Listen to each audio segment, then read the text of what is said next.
नमस्कार दोस्तों, क्राइम तक में आप सबका स्वागत है। मैं हूं सुप्रतिम बैनर्जी। ये वाकया है 2017 का। जगह है कर्नाटक की राजधानी बेंगलुरु। बेंगलुरु में एक टैक्सी ड्राइवर, उसकी पत्नी और दो छोटे छोटे बच्चों का एक छोटा सा प्यारा सा परिवार था। ये सारे लोग यानी ये परिवार बेंगलुरु के ही यशवंतपुर इलाके में रहते थे और इनकी ज़िंदगी बिल्कुल अच्छी चल रही थी। आसपास नाते रिश्तेदार थे, कभी उनके घर जाना होता था, कभी नाते रिश्तेदार दोस्त इनसे मिलने आते थे और एक आइडियल लाइफ जैसे होती है। बेशक टैक्सी ड्राइवर था तो बहुत इनकम नहीं थी, लेकिन गुजारा चल जाता था। मगर इनकी ज़िंदगी में 22 मई 2015 को एक तूफान आया और वो तूफान बिल्कुल आधी रात को आया। हुआ यूं कि रात को तकरीबन 3 बजे जो टैक्सी ड्राइवर था सतीश, उसकी पत्नी जिसकी उम्र तकरीबन 32 साल की थी, नाम था कल्पना, वो घर से बदहवास रोती चिल्लाती हुई बाहर निकली। उसने पड़ोसियों को आवाज़ लगाना शुरू किया, ऊपर वाले को पुकारना शुरू किया, रोने लगी, चिल्लाने लगी और ये कहने लगी कि कोई तो आओ, बचाओ मेरे पति को, बचाओ, मेरे पति ने फंदा लगा लिया है। ये सुनकर आसपास के तमाम लोग दौड़े आए, पड़ोसी आए रेस्क्यू करने के लिए और उन्होंने देखा कि वाकई जो सतीश है वो अपने कमरे में फंदे के सहारे लटक रहा है। ये मंजर देखने के बाद सारे लोग एक्टिव हो गए। लोगों ने पुलिस को इन्फॉर्म किया और पड़ोसियों ने, फिर नाते रिश्तेदार जो आसपास थे वो भी चले आए। सारे लोगों ने मिलकर सतीश को फंदे से नीचे उतारा। नीचे उतारने के बाद यशवंतपुर के पास अस्पताल है MS रमैया हॉस्पिटल, वहाँ पर सतीश को लेकर गए, मगर अफसोस सतीश की ज़िंदगी नहीं बचाई जा सकी। टैक्सी ड्राइवर सतीश की मौत हो गई और जो शुरुआती मंजर था, जो शुरुआती सीन ऑफ क्राइम था, जो लोगों ने देखा था, उससे ऐसा लगता था कि सतीश ने शायद खुद ही अपनी ज़िंदगी और मौत का फैसला कर लिया और उसने दुनिया छोड़ दी। अब चूंकि एक सस्पिशियस डेथ का मामला था तो इस मामले की जांच में पुलिस को भी इन्वॉल्व किया गया, पुलिस को बुलाया गया। पुलिस आई, पुलिस ने मौका मुआयना किया, बारीकी से शव का भी मुआयना किया और फिर उसे फर्दर इन्वेस्टिगेशन के लिए, पोस्टमार्टम के लिए भिजवा दिया। और जब पोस्टमार्टम हो गया तो इसके बाद सतीश के शव को उसके घर वालों के हवाले कर दिया गया। खासकर जो इमीडिएट कोई फैमिली मेम्बर था वो सतीश की पत्नी ही थी और छोटे छोटे दो बच्चे थे, तो सतीश की पत्नी को सतीश की बॉडी सुपुर्द कर दी गई, उसके हवाले कर दी गई और फिर सतीश का अंतिम संस्कार कर दिया गया। ये एक बहुत ही दुर्भाग्यजनक घटना थी जिस पर सारे लोगों को अफसोस था। लोग इस बात पर भी हैरान थे कि सतीश ने ऐसा क्यों किया, लेकिन धीरे धीरे ये बातचीत फिज़ा में तैरने लगी, लोगों के कानों में पड़ने लगी और जो लोग इस परिवार को जानते थे वो ये भी जानते थे कि सतीश जो है वो शराब का आदी था, यानी तकरीबन रोज़ ही वो ड्रिंक किया करता था और इसकी वजह से उसकी तबीयत भी अक्सर ख़राब रहती थी। तो लोगों ने ये एज्यूम कर लिया कि सतीश ने शायद इसी वजह से, फिज़िकल हेल्थ ख़राब होने की वजह से और एक जो नशे की लत होती है ना, उसकी वजह से उसने अपनी ज़िंदगी ख़त्म कर ली। तो बहुत ही दुखद ये वाक़या था और ख़ासकर लोगों को सतीश की जो पत्नी थी उसके लिए और दो छोटे छोटे बच्चे जिसमें एक बेटी थी और एक बेटा, उनके लिए बड़ा अफसोस था। इस बीच जब पोस्टमार्टम रिपोर्ट सामने आई तो पुलिस को ये पता चला कि सतीश के गले में फंदे के निशान हैं, जो इस बात की तरफ इशारा कर रहे थे कि जो सीन ऑफ क्राइम में बताया गया था या जो सीन ऑफ क्राइम में लोगों को दिखा था वो बात तकरीबन सच है कि सतीश ने खुद को ख़त्म किया है। इसी के साथ पुलिस को जो डॉक्टरों से जो बात पता चली उसमें यह भी पता चला कि रात को सतीश ने खाने के बाद या खाने के दौरान कुछ नींद की गोलियां भी ली थी और ये भी कोई एक अनयूजुअल बात नहीं है। कई बार लोग नींद नहीं आने की वजह से नींद की गोलियों का इस्तेमाल करते हैं। सतीश की पत्नी से, कल्पना से जब पूछा गया तो कल्पना ने कहा कि हाँ, सतीश बीच बीच में नींद की गोलियां लिया करता था।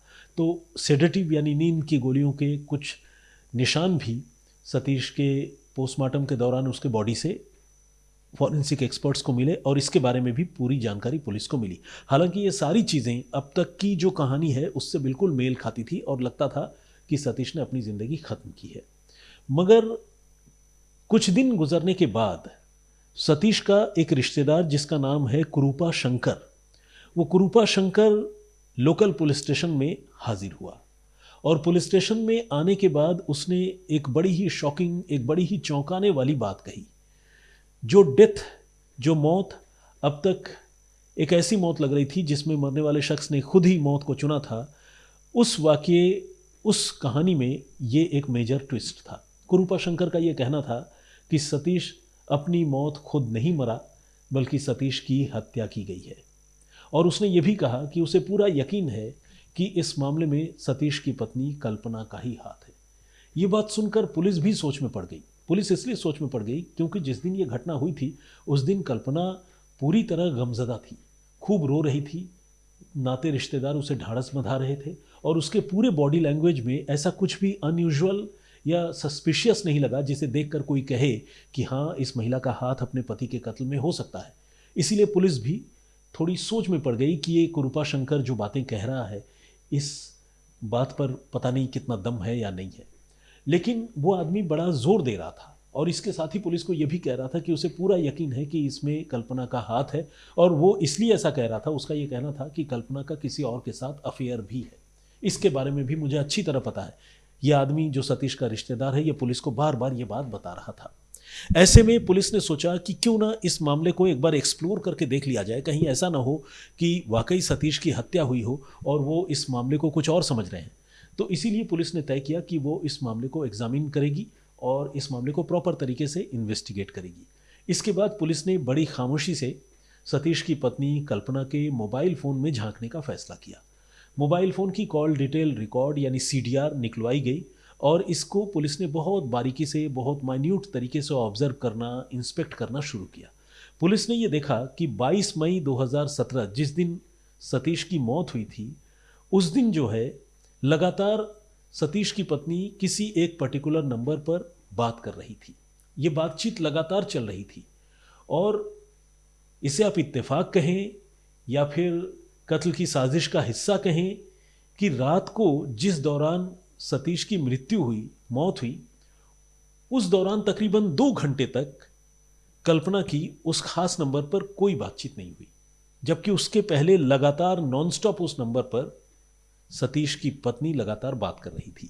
ये टाइम फ्रेम भी मैं आपको बताना चाहता हूँ।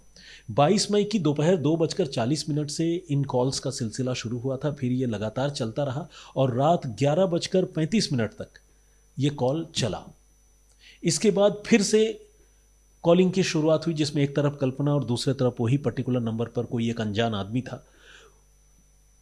आधी रात 12:23 पर यानी 22 और 23 मई की मिडनाइट को, दरमियानी रात को, आधी रात को 12:23 से कल्पना ने फ़ोन पर बातचीत शुरू की थी और ये बातचीत फिर चली कुछ ही देरी तक यानी 12:29 तक, शॉर्ट टर्म के लिए चली। लेकिन 12:29 से लेकर रात 2:36 तक यानी तकरीबन 2 घंटे कल्पना के फ़ोन में न तो कोई कॉल आया और न कोई कॉल गया। इसके बाद फिर से जब इस घटना का सार्वजनिकरण हुआ, मतलब सबको पता चल गया और पत्नी कल्पना बाहर आकर रोने चिल्लाने लगी, तब फिर से कल्पना के मोबाइल नंबर पर इधर उधर बातें हुई। लेकिन ये जो पर्टिकुलर टाइम फ्रेम था मिडनाइट का, 12:29 से 2:36, इन 2 घंटों में कोई बातचीत किसी से कल्पना की नहीं हो रही थी। और जब पोस्टमार्टम रिपोर्ट सामने आई तो पोस्टमार्टम रिपोर्ट में टाइमिंग ऑफ डेथ वो भी लिखी हुई थी और ये लिखा होता ही है। तो उसमें ये लिखा हुआ था कि सतीश की मौत रात तकरीबन 1 बजे के आसपास हुई और ये 1 बजे के आसपास मौत का होना इस बात की तरफ इशारा करता है कि जिस वक्त सतीश की मौत हो रही थी उस वक्त सतीश की पत्नी किसी से बात नहीं कर रही थी और मौत के बाद भी उसने किसी से बात नहीं की, जबकि उसके कुछ घंटे पहले लगातार वो नॉनस्टॉप किसी नंबर पर बात कर रही थी। इसके बाद पुलिस ने उस नंबर के बारे में भी जानकारी जुटाने की शुरुआत की, लेकिन जानकारी जुटाने से पहले पुलिस ने सोचा कि क्यों ना एक बार डंप डेटा निकाल कर देखा जाए कि इस दौरान वो आदमी जिससे कल्पना की लगातार बात हो रही थी, वो आदमी कहाँ था। क्या वो आदमी उसी पर्टिकुलर लोकेशन पर था जहाँ से दिन भर उसके साथ कल्पना की बातचीत होती रही? कहीं ऐसा तो नहीं कि वो आदमी यहाँ मौका वारदात के आसपास था? तो इसके लिए पुलिस को CDR के अलावा डंप डेटा की भी दरकार थी। तो पुलिस ने जब मोबाइल फ़ोन का डंप डेटा कलेक्ट किया तो पुलिस ये देखकर शॉक्ड हो गई कि वो नंबर जिस नंबर पर कल्पना की लगातार बातचीत हो रही थी, वो नंबर सतीश की मौत के वक्त सतीश के घर के पास वाले टावर से ही कनेक्टेड था, यानी वहीं पर मौजूद था। ये अपने आप में एक बड़ा सुराग तो था ही, एक बड़ा क्रूशियल एविडेंस भी था। अब पुलिस ने उस आदमी की पहचान इतनी देर में पता कर ली थी उस आदमी का नाम था जावेद बाशा। जावेद बाशा मूल रूप से कर्नाटक के बल्लारी का रहने वाला था और वो एक उदयीमान फिल्म कलाकार था। यानी साउथ इंडिया की जो फिल्में होती है उसे मेरे ख्याल से टॉलीवुड कहते हैं। तो एग्जैक्टली पता नहीं टॉलीवुड कहते हैं या नहीं, आप लोगों से रिक्वेस्ट है कि अगर मैं कुछ गलत कर रहा हूँ तो प्लीज़ मुझे करेक्ट कीजिएगा। तो वो जावेद बाशा जो है वो फिल्मों में छोटे मोटे रोल लेने की कोशिश किया करता था और एक उदयमान फिल्म एक्टर था। उसके साथ जो है कल्पना की लगातार बातचीत हो रही थी और जब सतीश की मौत हुई उस समय जावेद बाशा की वहाँ पर मौजूदगी भी थी। अब जब ये सारी चीज़ें पुलिस को पता चली तो पुलिस ने कल्पना को हिरासत में लिया और साथ ही जावेद बाशा को भी पुलिस ने पकड़ लिया। इसके बाद पुलिस ने दोनों से पूछताछ शुरू की। दोनों ने पहले तो सारी बातों से इनकार किया, मिलने जुलने दोस्ती की बातों से भी इनकार करते रहे, लेकिन जब पुलिस ने सच से सामना करवाया तो इनको मानना पड़ा कि हाँ, वो न सिर्फ एक दूसरे को जानते हैं बल्कि सख्ती करने पर, कड़ाई करने पर उन्होंने कबूल कर लिया कि उन्हीं दोनों ने मिलकर सतीश की 22 और 23 मई की दरमियानी रात को हत्या की थी। अब सवाल यह है कि हत्या क्यों की और कैसे की। तो क्यों की का जवाब तो ये है कि कल्पना जो है इस आदमी के साथ, जावेद बाशा के साथ रिलेशनशिप में थी और एक बार जावेद के पास अपने बच्चों को लेकर भाग भी गई थी। लेकिन इसके बाद फिर से सतीश अपनी पत्नी को समझा बुझाकर घर लेकर आया था और इसके बारे में परिवार के लोग जानते थे। यही वजह है कि कुरूपा शंकर नाम का वो जो आदमी था जो पुलिस के पास पहुंचकर कल्पना का सच, कल्पना की हकीकत पुलिस को बता रहा था, उसे भी इसके बारे में पता था। कल्पना की प्रीवियस हिस्ट्री के बारे में जानकारी थी, तो उसने पुलिस को आकर इसकी शिकायत की थी। अब जावेद बाशा और कल्पना को ये लगता था कि अगर वो दोनों साथ रहना चाहते हैं और शादी करना चाहते हैं तो सतीश से पीछा छुड़ाना ज़रूरी है और उनको ऐसा लगता था कि मारना ही इकलौता तरीका है, अगर हम हत्या कर दें तो सतीश से हमारा पीछा छूट जाएगा। ऐसे सैकड़ों, मैं कहूँगा जड़बुद्धि, बेवकूफ़ और क्रिमिनल माइंडेड लोग हैं जो हमारे इर्द गिर्द मौजूद हैं और जिन्हें लगता है कि किसी आदमी से दूर भागने या किसी रिलेशनशिप से बाहर आने का यही तरीका होता है कि उसकी हत्या कर दो। तो ये बड़ा ही बेवकूफ़ाना फैसला होता है जिसकी कीमत अपराधी हर सूरत में चुकाते हैं और ये भी वैसा ही केस है।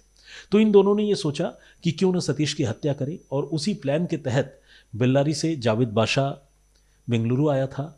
यशवंतपुर में प्लानिंग के मुताबिक वो पहले नींद की गोलियां लेकर सतीश के घर पहुंचा और जब सतीश नहीं था उस समय उसने बड़ी चुपके से सतीश की पत्नी कल्पना को नींद की गोलियां दे दी थी। कल्पना ने वो नींद की गोलियां सतीश के खाने में और सब्जी में मिला दी। उस दिन घर में उसने पेठे की सब्ज़ी बनाई थी और उस पेठे, जिसको मतलब ईस्टर्न पार्ट में कुमड़ा या कोहड़ा कहते हैं जबकि इधर नॉर्दर्न इंडिया में कद्दू कहते हैं, तो उसकी सब्ज़ी बनाई थी, उसमें उसने वो मिला दिया था नींद की गोलियां, जिसे खाने के बाद सतीश जो है वो गहरी नींद में सो गया।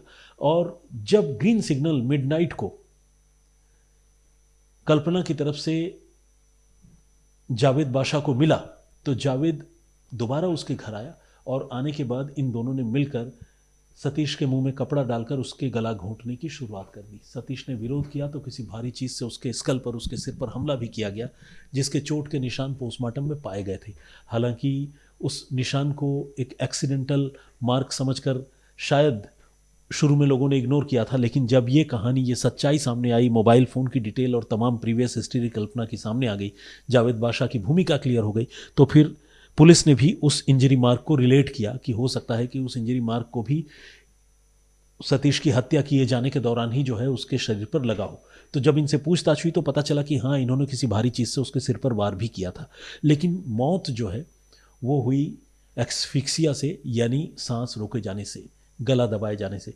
तो इसके बाद जैसा मैंने आपको बताया कि फंदे पे टांगा भी गया था और दम घुटने से मौत भी हुई थी, तो ऐसा लग रहा था कि शायद सतीश ने अपनी ज़िंदगी खुद ख़त्म की है।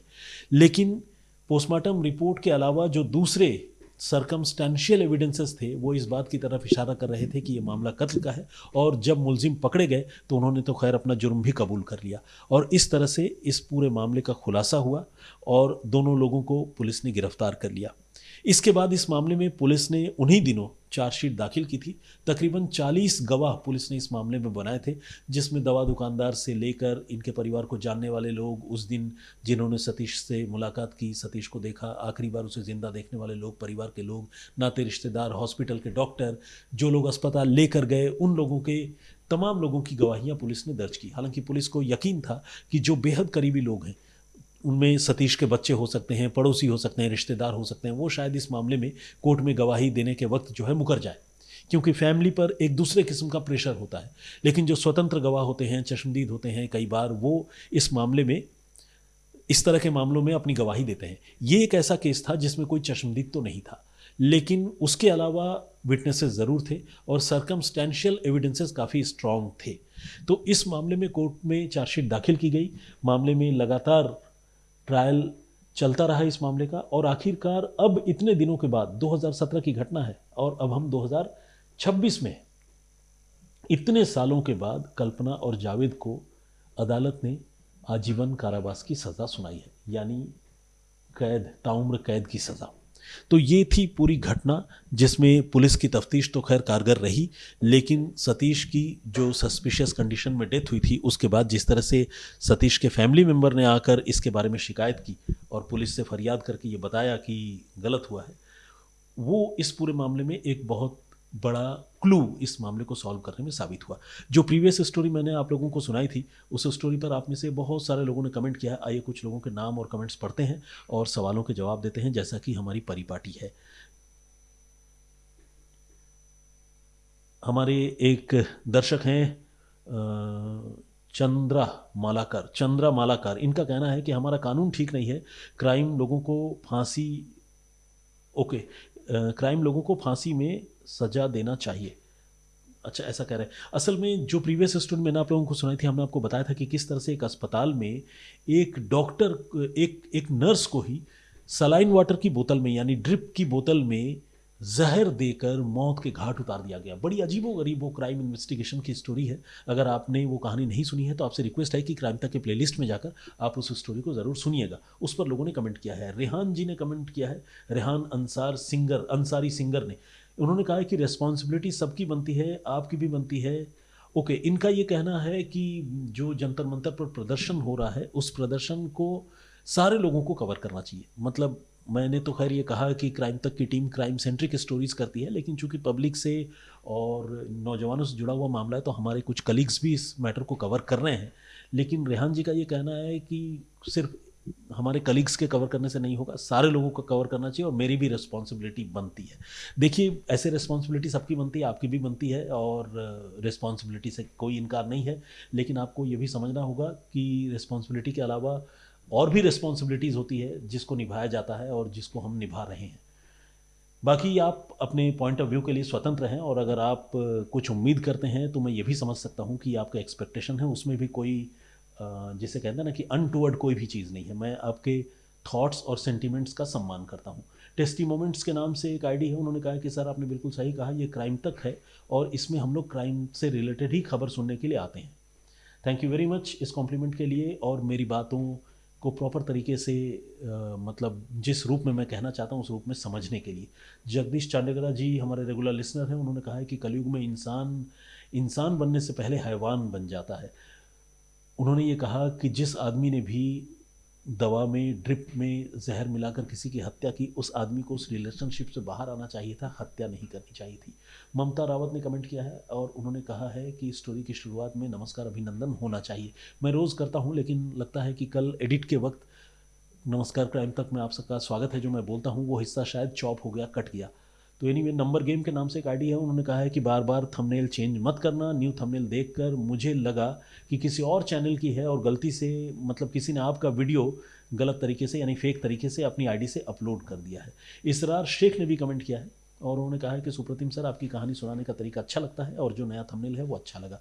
इरफान खान ने भी उस घटना के बारे में कंप्लेन, मतलब अपना कमेंट किया है और उन्होंने कहा है कि जिस महिला की हत्या हुई गलती उससे भी थी, उसको किसी भी ऐसे रिलेशनशिप में जाने से बचना चाहिए था जहाँ पर सामने वाला आदमी पहले से शादीशुदा है।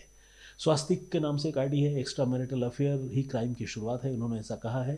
तस्लीम अंसारी ने भी कमेंट किया है, बहुत बहुत स्वागत आपका। गुरमान का भी कमेंट है और उन्होंने कहा है कि जुर्म तब छुप सकता है जब आपके पास पैसा हो और आपकी पहुंच ऊपर तक हो, जैसे आरुषि हेमराज मर्डर के सीन का ये कहना है। नहीं, मैं आपकी इस बात से भी सहमत नहीं हूँ।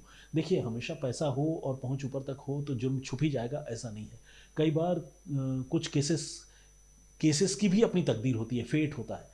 तो आरुषि हेमराज का केस तो जाहिर सी बात है एक अनोखा केस है, लेकिन बहुत सारे ऐसे केसेस भी इस देश में हैं जिसमें अमीर से अमीर लोग भी गुनहगार पाए गए हैं, सज़ा हुई है। बेशक उसके बाद बार बार पेरोल मिल जाता है, इस तरह के भी कई मामले हैं, आपने देखे होंगे। लेकिन सिर्फ पैसा होना और पहुंच ऊपर तक होना जुर्म छुपने की गारंटी नहीं है, बिल्कुल भी नहीं। संदीप जी ने भी कमेंट किया है, बहुत बहुत स्वागत आपका। और उन्होंने कहा है कि पुलिस ने फैमिली से बात करके इन्वेस्टिगेशन किया, ये बहुत अच्छी बात है। अक्सर पुलिस इस तरह के केसेस को क्लोज कर देती है। इसके अलावा मोहम्मद अफजल हुसैन ने भी कमेंट किया है, उन्होंने कहा कि क्राइम की कहानी सुप्रतीम सर की ज़ुबानी। टीना ने कमेंट किया है, उन्होंने कहा है कि ये एक बात समझ में नहीं आती है कि वजह बहुत बड़ी हो या बेहद मामूली, लोग कत्ल को ही रास्ता क्यों समझते हैं। बहुत सही बात आपने कही है और मुझे भी इस बात पर बड़ी हैरानी होती है कि जुर्म से कुछ हासिल नहीं होता लेकिन फिर भी लोग अपराध करने से बाज नहीं आते।